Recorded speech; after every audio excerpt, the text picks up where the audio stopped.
Tuhan firman-Mu ajaib, kekal meski gunung menghilang. Tiada huruf yang gagal, tak terpatahkan siasat. Hidup seperti-Mu ya Allah, lebih dari emas. Aku bersaksi kitab-Mu, kitab yang suci. Terdengarkan firman-Mu, hibur hati yang luka.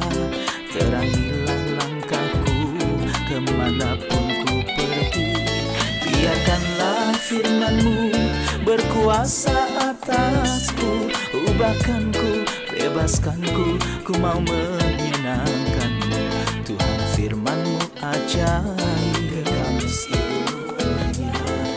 Ubah dan bebaskan aku, mau menyenangkan-Mu.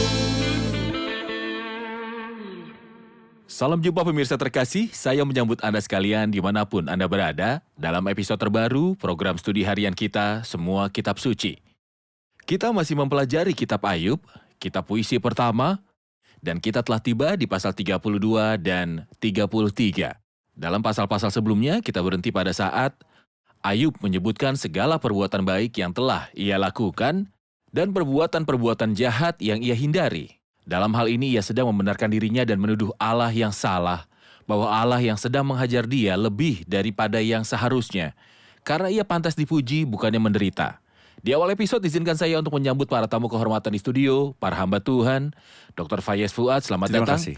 Dr. Adil Habib, selamat datang. Terima kasih Saudara Juga Ayat. para hadirin di studio, selamat datang. Dr. Adel, saya akan melanjutkan ke pasal 32. Saya akan membaca beberapa ayat kemudian kembali untuk bertanya. Maka ketiga orang itu menghentikan sanggahan mereka terhadap Ayub karena ia menganggap dirinya benar. Lalu marahlah Elihu bin Barakhil, orang Bus dari kaum Ram. Ia marah kepada Ayub karena ia menganggap dirinya lebih benar daripada Allah. Dan ia juga marah terhadap ketiga orang sahabat itu karena mereka mempersalahkan Ayub meskipun tidak dapat memberikan sanggahan.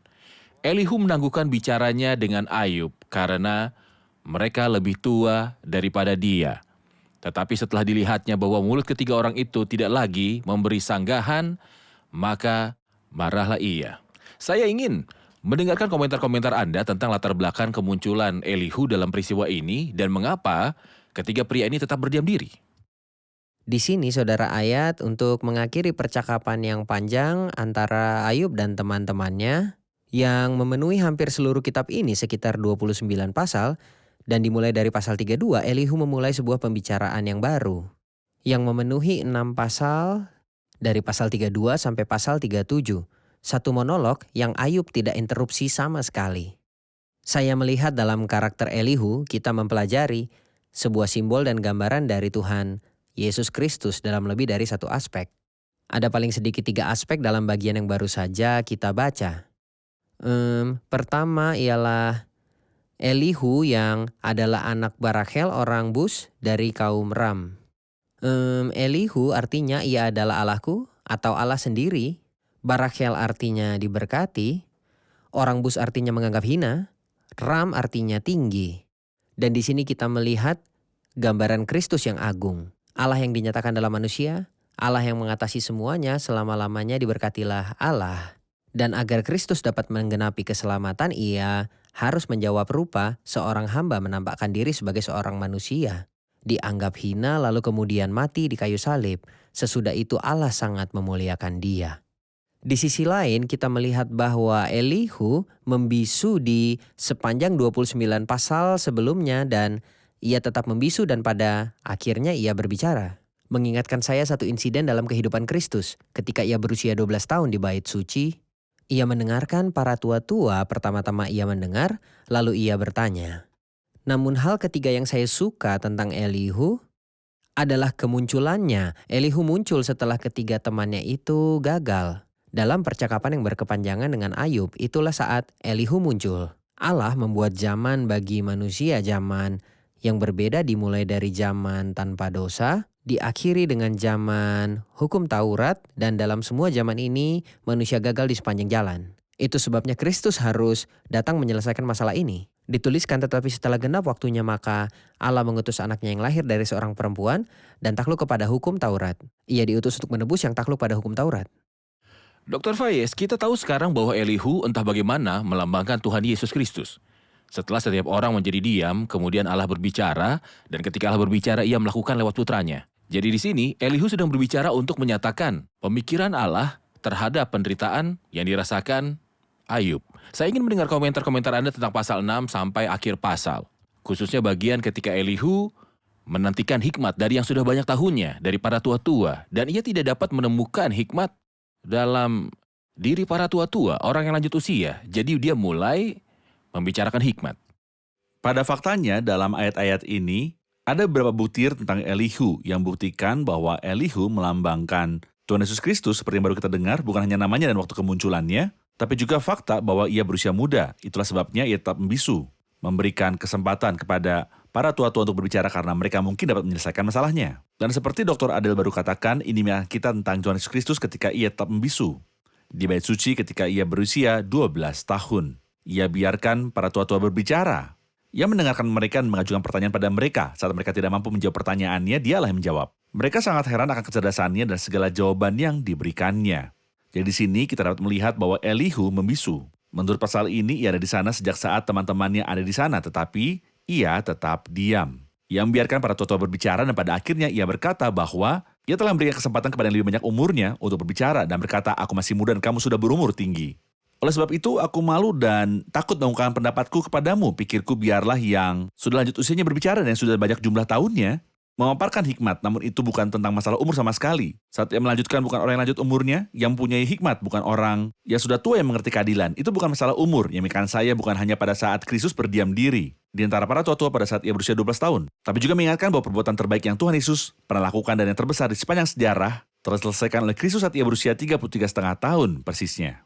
Pada usia yang sangat muda, ia sangat muda, namun ia telah melakukan sesuatu yang besar untuk menyelesaikan semua masalah. Seperti Elihu di sini, ia masih muda dalam menyelesaikan semua masalahnya. Ini bukan masalah umur, dan ini mengingatkan kita tentang Mazmur 119, tertulis, aku lebih berakal budi daripada semua pengajarku, sebab peringatan-peringatanmu ku renungkan. Butir kedua adalah bahwa ia berkata, dalam ayat yang ke-13, Elihu berkata, jangan berkata sekarang.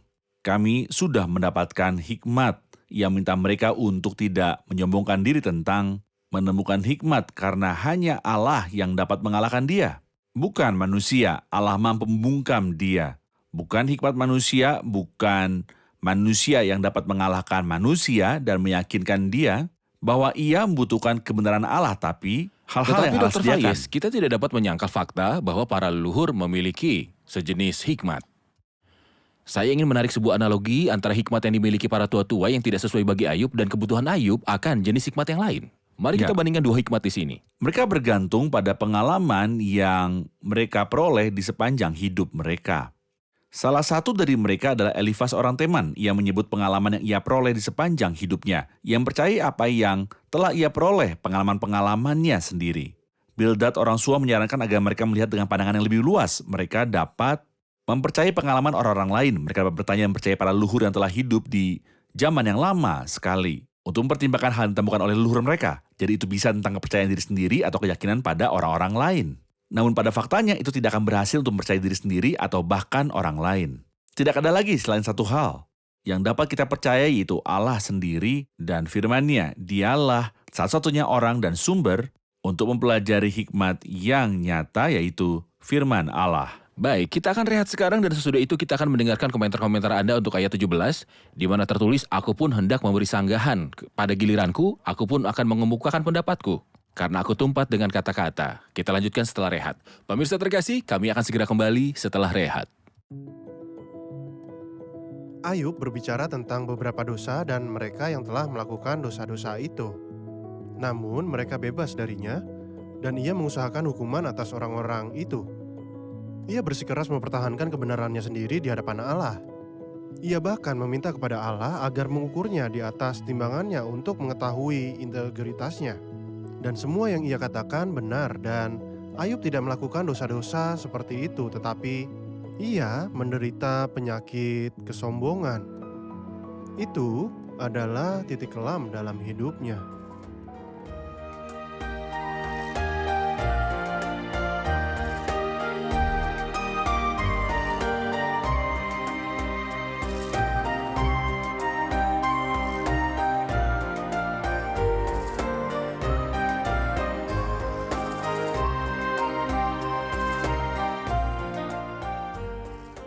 Kami telah kembali pemirsa terkasih, mari kita lanjutkan percakapan kita tentang kitab Ayub pasal 32. Dr. Faye, saya ingin mendengar komentar Anda tentang ayat 17 dan 18. Kedua ayat ini meneguhkan bahwa Elihu adalah simbol bagi Tuhan Yesus Kristus. Khususnya dalam ayat 18 saat ia berkata, karena aku tumpat dengan kata-kata. Yang artinya adalah bahwa ada kata-kata yang mengalir keluar dari hatinya. Dan ini mengingatkan kita tentang Tuhan Yesus Kristus yang memiliki hukum Allahnya di dalam dirinya. Dan semangat yang ada dalam diriku mendesak aku, yang artinya bahwa semangat dalamnya membujuknya.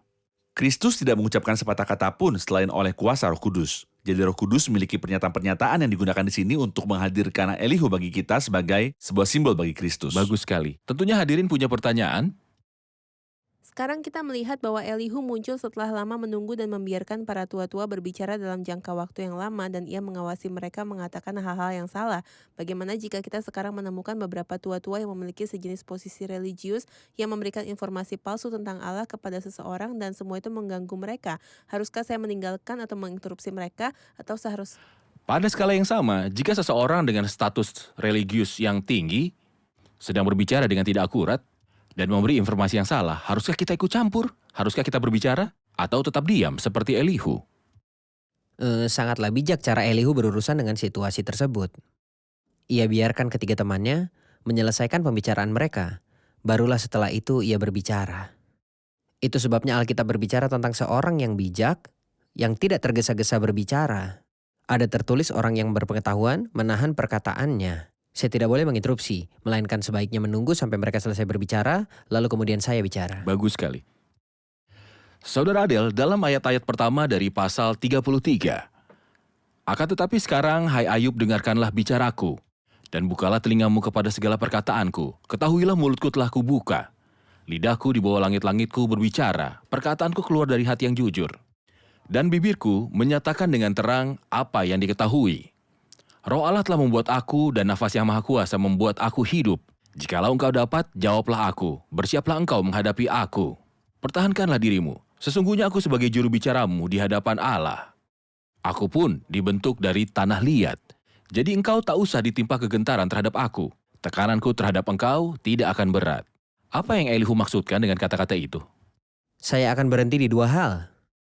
Pertama adalah ayat ke-1 di mana ia sedang menarik perhatian mereka kepada perkataan dan ucapannya.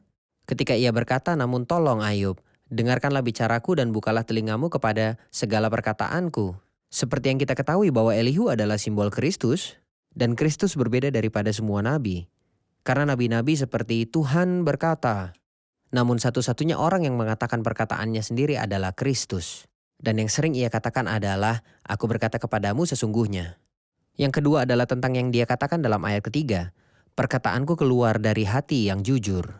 Artinya bahwa perkataannya datang dari hati yang saleh. Kristus berbeda karena ia mengajarkan apa yang ia hidupi. Segala sesuatu yang dikerjakan dan diajarkan Yesus, kehidupan dan perkataannya itu selaras. Baik. Apakah Anda mempunyai komentar lain tentang Elihu, Dr. Fayez? Pada faktanya dalam bagian ini kita dapat melihat sebuah gambar yang sangat indah tentang Tuhan Yesus Kristus. Jika kita kembali ke pasal 13, kita menemukan bahwa Ayub menginginkan dua hal. Ia mengharapkan dua hal.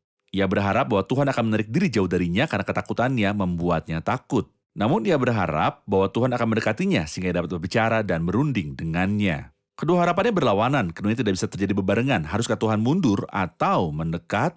Namun di sini Elihu memberitahu Ayub bahwa sesungguhnya aku sebagai juru bicaramu di hadapan Allah, aku pun dibentuk dari tanah liat. Jadi engkau tidak usah ditimpa kegentaran terhadap aku. Tekananku terhadap engkau tidak akan berat. Apakah kamu menginginkan Tuhan? Aku adalah juru bicaranya. Ia juga manusia seperti dia. Aku pun dibentuk dari tanah liat. Itulah yang dikatakan oleh Elihu. Namun ketika Tuhan datang, apakah yang akan dikatakannya?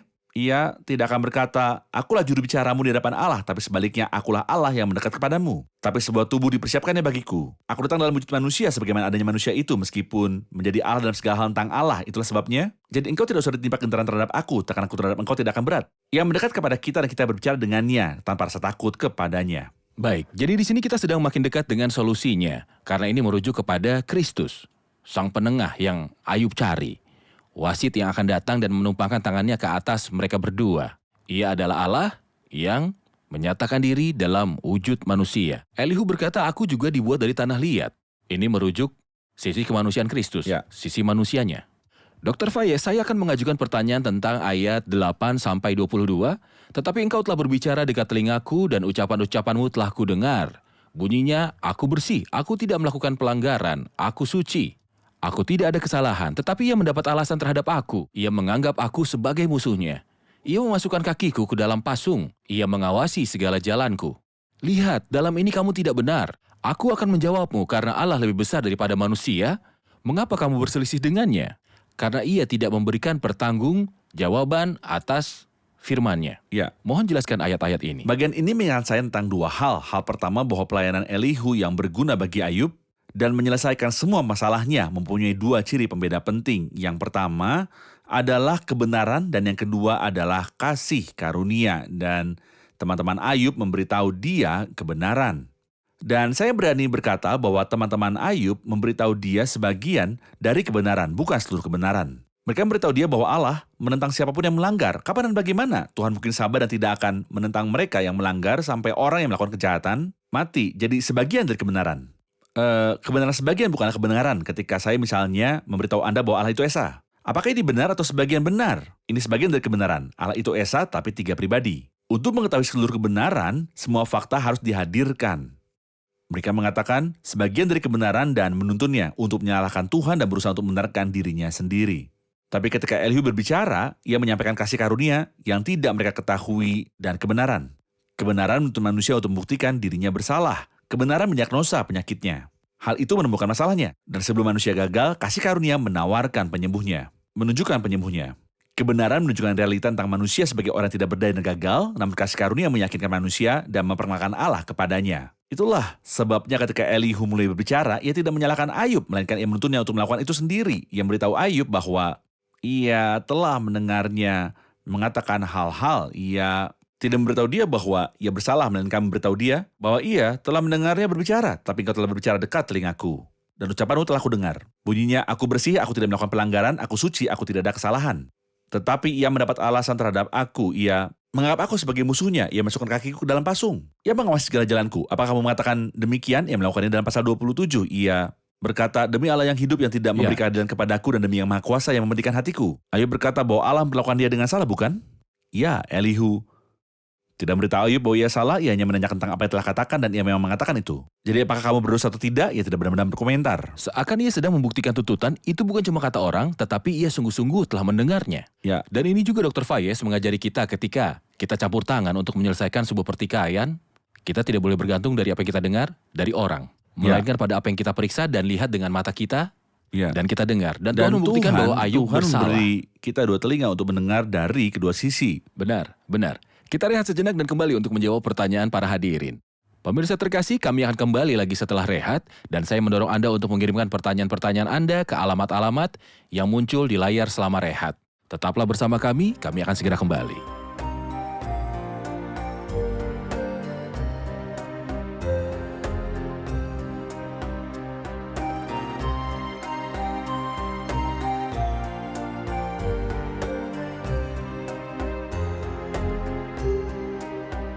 Kami telah kembali pemirsa terkasih untuk menjawab pertanyaan dari hadirin di studio.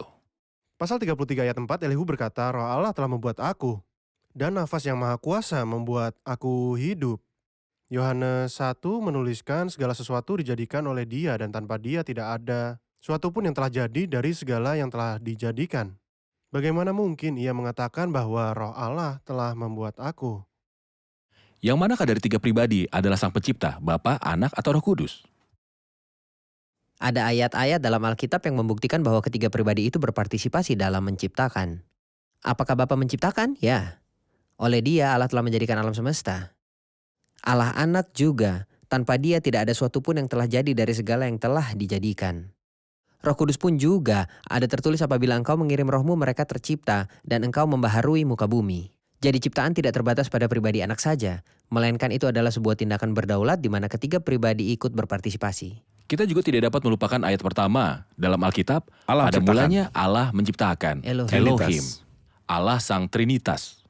Jadi ketiga pribadi menjawab bagian dalam penciptaan, pada mulanya Allah menciptakan langit dan bumi. Saudara Adel, dalam ayat-ayat dimulai dari ayat 23, jikalau di sampingnya ada malaikat penengah 1 di antara 1000 untuk menyatakan jalan yang benar kepada manusia, Maka ia mengasihaninya dengan berfirman, "Lepaskan dia supaya jangan ia turun ke liang kubur, uang tebusan telah kuperoleh." Tubuhnya mengalami kesegaran seorang pemuda. Ia seperti pada masa mudanya. Ia berdoa kepada Allah dan Allah berkenan menerimanya. Ia akan memandang wajahnya dengan bersorak-sorai. Dan Allah mengembalikan kebenaran pada manusia. Ia akan bernyanyi di depan orang, "Aku telah berbuat dosa, dan yang lurus telah kubengkokkan, tetapi hal itu tidak dibalaskan kepadaku. Ia telah membebaskan nyawaku dari jalan ke liang kubur. Dan hidupku akan melihat terang." Mohon komentar Anda. Ada 2 poin utama dalam ayat-ayat di sini. Pertama adalah tentang sang perantara, ada 3 hal yang berkaitan dengan dia. Yang kedua adalah berkat-berkat yang manusia akan nikmati melalui sang perantara itu. Apa 3 hal yang berkaitan dengan sang perantara? Pertama adalah bahwa sang perantara itu satu dan unik. Ada tertulis tentunya ini berlaku pada Kristus. Esa pula dia yang menjadi pengantara antara Allah dan manusia, yaitu manusia Kristus Yesus. Namun dia bukan hanya satu dan unik, namun juga ada tertulis tentang dia dalam ayat 24 sebuah kata yang sangat indah, mengasihani. Ia kaya dalam kasih karunia kepada manusia berdosa. Ini mengingatkan kita pada orang Samaria yang murah hati, ada tertulis tergeraklah hatinya oleh belas kasihan. Yang ketiga adalah tentang sang pengantara, bahwa ia menanggungnya sendiri untuk menemukan tebusannya. Seperti tertulis uang tebusan telah kuperoleh. Dan tebusannya itu berkaitan erat dengan Kristus. Ia yang dengan membawa darahnya sendiri dan dengan itu ia telah mendapat kelepasan yang kekal. Namun apa saja berkat dan konsekuensi bagi siapapun yang menerima karya sang perantara ini? Banyak hal. Pertama, tidak ada hukuman kekal ketika ia berkata lepaskan dia, supaya jangan ia turun ke liang kubur, uang tebusan telah kuperoleh. Tidak ada hukuman yang kekal. Yang kedua adalah dilahirkan kembali dari Allah. Ada tertulis tubuhnya mengalami kesegaran seorang pemuda. Ketiga adalah kekuatan dedikasi seperti tertulis ia seperti pada masa mudanya. Berkat keempat, doa-doanya dijawab. Ada tertulis ia berdoa kepada Allah dan Allah berkenan menerimanya. Berkat kelima, persekutuan dengan Allah. Ada tertulis ia akan memandang wajahnya dengan sorak-sorai. Berkat yang keenam adalah sukacita-sukacita penebusan. Ada tertulis ia akan bernyanyi di depan orang, ia merasakan kasih karunia Allah dan kebesarannya. Dapat dikatakan bahwa perkataan Yesaya bisa diterapkan pada pria ini, maka kamu akan menimba air dengan kegirangan dari mata air keselamatan. Terima kasih. Dr. Fayez, ayat-ayat dimulai dari 29 sampai akhir pasal, sesungguhnya semuanya ini dilakukan Allah 2-3 kali terhadap manusia, mengembalikan nyawanya dari liang kubur sehingga ia diterangi oleh cahaya hidup. Perhatikanlah, hai Ayub, dengarkanlah aku. Diamlah, aku yang bicara. Jikalau ada yang hendak kau katakan, jawablah aku, berkatalah karena aku rela membenarkan engkau. Jikalau tidak, hendaklah engkau mendengarkan aku. Diamlah, aku hendak mengajarkan hikmat kepadamu. Mohon komentarnya. Saya ingin berkata bahwa khususnya ayat berkatalah karena aku rela membenarkan engkau tidak dikatakan sampai ia telah menunjukkan sesuatu untuk membuktikan bahwa ia telah salah. Dan kita setuju bahwa ini disebut kebenaran. Bagaimana dengan kasih karunia? Kasih karunia adalah apa yang Dr. Adel katakan sebelum ini. Jika seorang mengakui bahwa mereka bersalah, dan itulah yang tertulis untuk menyatakan jalan yang benar kepada manusia. Dan jalan manusia yang benar menurut terjemahan yang paling akurat adalah mempersalahkan diri sendiri. Jangan mengatakan bahwa Anda baik semuanya, melakukan perbuatan baik, tapi sebaliknya akuilah kesalahanmu. Dan orang-orang seharusnya mempersalahkan diri sendiri, menilai diri sendiri. Jika Anda mengakui kesalahanmu, Anda akan menikmati kasih karunia yang Dr. Adel telah beritahukan. Itulah kebenaran dan kasih karunia. Apa selanjutnya? Jadi ia memberitahu dia ayat yang indah, berkatalah karena aku rela membenarkan engkau. Elihu tidak seperti yang lainnya yang ingin buktikan bahwa ia bersalah dan beritahu dia bahwa ia pantas mengalami lebih banyak. Dan bahwa Allah tidak memperhitungkan bagimu sebagian daripada kesalahanmu. Elihu berbeda, ia tidak ingin hakimi dia atau membuktikan dia berdosa. Ia tidak ingin beritahu dia bahwa ia pantas mendapatkan lebih banyak. Ia datang untuk menyelamatkan dia. Yang ia butuhkan adalah berbicara. Apa yang harus ia katakan? Manusia harus menyalahkan dirinya sendiri untuk menunjukkan kejujuran Allah. Manusia harus menyalahkan dirinya sendiri dan mengakui kesalahannya. Ya Allah, kasihanilah aku, orang berdosa ini. Dan kemudian ia ingin membenarkannya. Dan inilah gambaran ini dari Kristus yang tidak datang untuk menyalahkan orang-orang. Kalau ia ingin melakukan itu, ia akan mengutus malaikatnya. Dan mereka cukup berkualifikasi untuk tugas itu. Tuhan sendiri datang. Mengapa Tuhan? Sebab anak manusia datang untuk mencari dan menyelamatkan yang hilang. Ia tidak datang untuk menghukum kita, ia datang untuk membenarkan kita. Dan yang kita perlu lakukan adalah mengucapkan, Tuhan berbelas kasihanlah kepadaku seorang pendosa. Akuilah kesalahan, dan Anda akan segera menerima pengampunan. Kita akan kembali kepada hadirin untuk mendengarkan komentar-komentar mereka. Saya suka ayat yang berkata, mengapa kamu berselisih dengannya? Karena ia tidak memberikan pertanggungjawaban atas firman-Nya. Allah tidak wajib untuk menjawab semua pertanyaan kita yang membingungkan karena pikiran kita terbatas, tapi pikiran Tuhan tidak terbatas. Tapi kita sering berselisih dengan Tuhan, tapi seharusnya kita tidak melakukannya. Kita seharusnya datang kepadanya dengan semua pertanyaan membingungkan kita, meminta jawaban yang sesuai dengan pikiran kita yang terbatas. Bagus. Sering kita menyebut kita diberkati karena ia telah mengirim seorang utusan. Saat muncul pertanyaan siapakah yang akan kuutus dan siapakah yang mau pergi untuk aku? Jawabannya adalah, ini aku, utuslah aku. Saya suka arti dari nama Elihu yang artinya Allahku. Barakel artinya diberkati oleh Allah. Orang bus artinya dianggap hina sama seperti Kristus dianggap hina. Dan ditolak oleh manusia bagi setiap kita. Ram artinya tinggi. Mengacu pada surga di mana Kristus berada dan turun bagi kita. Terima kasih. Tuhan memberkati. Terima kasih para hamba Tuhan. Terima Kita kasih. lanjutkan diskusi di Tuhan episode memberkatimu. selanjutnya. Pemirsa terkasih, Elihu muncul di saat paling akhir setelah semua lidah tidak mampu menghibur Ayub. Elihu datang untuk menyikapkan situasi Ayub dan menawarkan kepadanya perkataan penuh hikmat.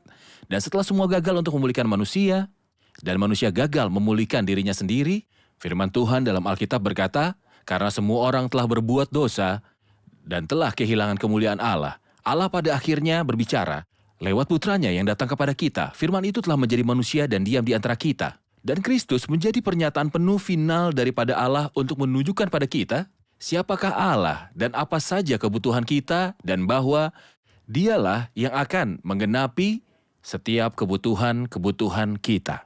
Setelah berbicara kepada kita melalui anaknya, Allah tidak mempunyai apa-apa lagi yang bisa dikatakan. Setelah mengutus putranya sendiri, ia tidak mempunyai utusan lain untuk diutus. Setelah berbicara kepada kita melalui Kristus, ia tidak mempunyai berkat-berkat lain lagi selain Kristus. Karena Kristus adalah pewahyuan terakhir dan lengkap yang dapat menunjukkan siapa Allah. Dan Kristus adalah satu-satunya jalan bagi keselamatan. Keselamatan tidak ada di dalam siapapun juga. Jika Anda ingin menghampiri Allah, tidak ada jalan lain selain daripada Kristus. Jika Anda ingin mengenal siapa Allah, tidak ada jalan lain selain daripada Kristus. Jika Anda ingin diselubungi dengan kebenaran Allah, tidak ada yang membenarkan selain Allah melalui Yesus Kristus. Mendekatlah pada Kristus. Terimalah Dia sebagai juru selamat pribadimu, Anda akan masuk ke dalam suatu hubungan yang hidup dengan Allah. Sampai jumpa di episode selanjutnya. Tuhan besertamu.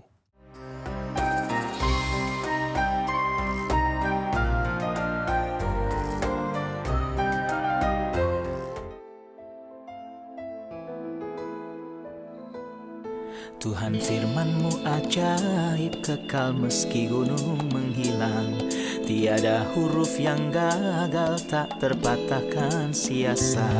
Hidup seperti-Mu ya Allah, lebih dari emas. Aku bersaksi kitab-Mu, kitab yang suci. Mendengarkan firman-Mu, hibur hati yang luka. Terangilah langkahku kemanapun ku pergi. Biarkanlah firman-Mu berkuasa atasku. Ubahkanku, bebaskanku, ku mau menyenangkan-Mu. Tuhan firman-Mu ajaib, ubah dan bebaskan aku.